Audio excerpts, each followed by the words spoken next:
Hi, Chef Lou. Welcome to Reasor's Kitchen.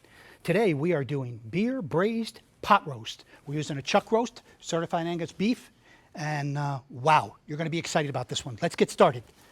Put about two teaspoons of oil, get nice and hot.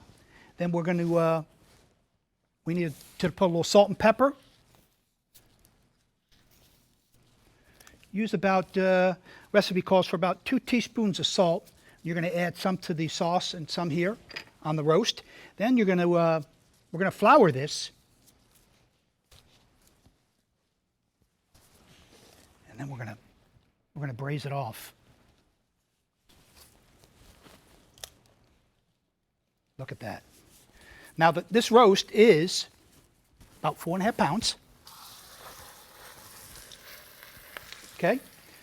While that's braising, we'll talk about our ingredients. We have 2 pounds of onions. We have fresh garlic, 2 cloves chopped, fresh thyme and rosemary, 1 teaspoon, and we have a little bit of salt and pepper that's going to go in the sauce. So we're going to braise this off for a couple of minutes on each side. Gets nice and brown. Flip it over. And then we're going to add 1 cup of beef broth and 1 12-ounce bottle of beer. Dark beer. We want to use dark beer. But, you know, you really could use any beer, but dark beer is nice. Okay, so after that's braised for a couple of minutes on each side, we're going to pull it out because you want to get it seared. See how nice and dark that is?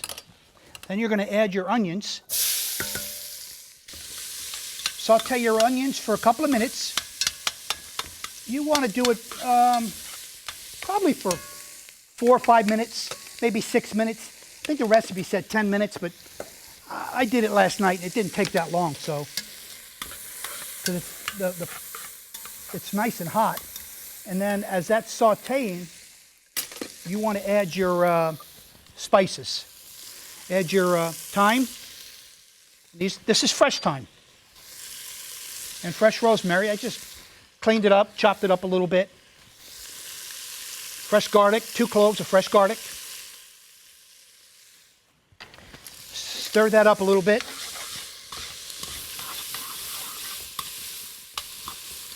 Wow. Those spices really blend together really nicely. Let that cook a little bit.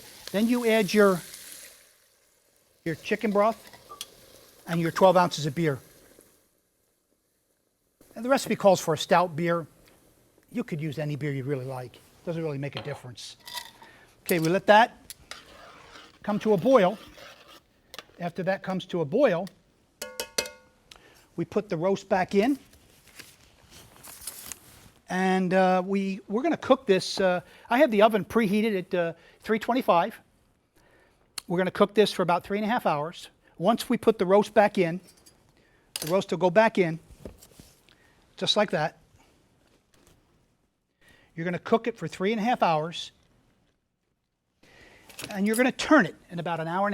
You're going to pull it out, and you're going to turn it, flip it over, because the juice doesn't cover the whole roast.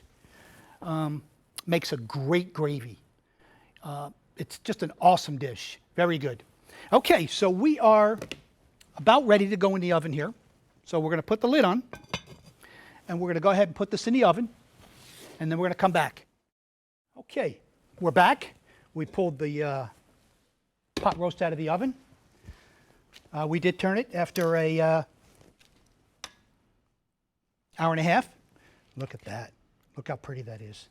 And this pot roast was 4 pounds, so this will feed probably, I'd say at least 6 people, 6 or 7 people for sure. And you just take the pot roast and cut the meat across the grain. Look at the grain of the meat. If the grain is going lengthwise, you're going to cut it the opposite way, and it's going to just fall apart. So really, you don't even have to cut it. It just kind of just falls apart like that. Look at that. It's just gorgeous. Then we're going to take the pot roast, and we're going to serve it on a bed of Yukon Gold mashed potatoes. These mashed potatoes were just, I whipped them up, put a little half and half in them, whip them up, and boy, they eat real good. Then you want to put a little gravy on top. Dinner's ready. Beer-braised pot roast. Wow. My grandfather always says, "Manja, let's eat. We'll see you next time."